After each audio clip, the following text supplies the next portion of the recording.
अरे बटी गईल घरवा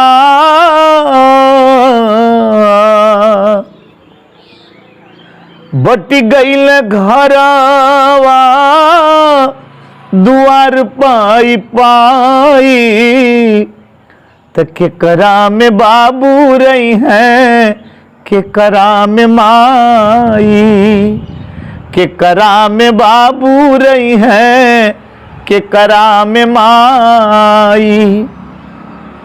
माई बाबू कहाँ गई हैं? अभी भी प्रमाण मिलता है, लोग बांट लेते हैं।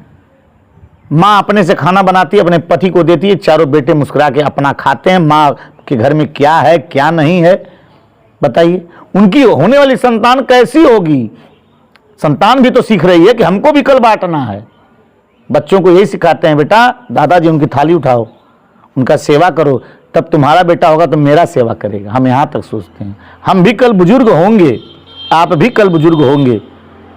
आज एक बुजुर्ग को देख के हंस रहे हैं, आज एक बुजुर्ग को ठुकरा रहे हैं, कल आप भी बुजुर्ग होंगे। क्या अगली लाइन क्या है? अरे 9 महीना 10 दिन माई पेटवा में ढोवली, 9 महीना 10 दिन माई पेटवा में ढोवली, मुहवा के चूमी चूमी दूधवा पियावली। अरे ये कही माई से पैदा भइल दूनो भाई त केकरा में बाबू रही हैं केकरा में माई, केकरा में बाबू रही हैं केकरा में माई। उस जमाने की बात है जिस जमाने में बच्चे छोटे छोटे हुआ करते थे। आज आप लोगों ने बांट लिया कि होता रहल बरसात चूवे अंगना वो सारी, रात भर पानी काछ बुढ़िया मतारी। अरे गिरवी जमीन बोला ए बचवा, तोलों के पढ़ावे में तोलों के लिखावे में हाउ गिरवी जमीन रख गई। अरे गिरवी जमीन बोला अरे कैसे के छोड़ाई तो केकरा में बाबू रही है केकरा में माई, केकरा में बाबू रही है केकरा में माई। ए बचवा आज हमन के अलगा करत बड़ा। सुना आज ले न माई बाबू दिहल वो रहना। माँ बाप कभी अपने बच्चों को रहना नहीं देते हैं कि हमें तू ही ना देला, हमें तू ही ना देला, लेकिन मौके पे बात आई तब माँ कह रही है आज ले न माई बाबू दिहल वो रहना, तोह के पढ़ावे खातिर बिकाइल कुल गहना। आज अधिकारी होला बेटा तब बांटत हुआ। अरे दुल्ही भइल बा तोहरी, आज दुल्हन का बात सुन के तू बंटवारा करत हुआ।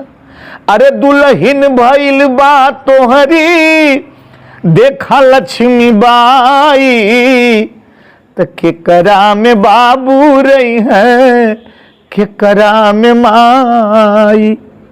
आखिरी में कहना माँ को ए बेटा कबो न साया साड़ी माई के पहनावला,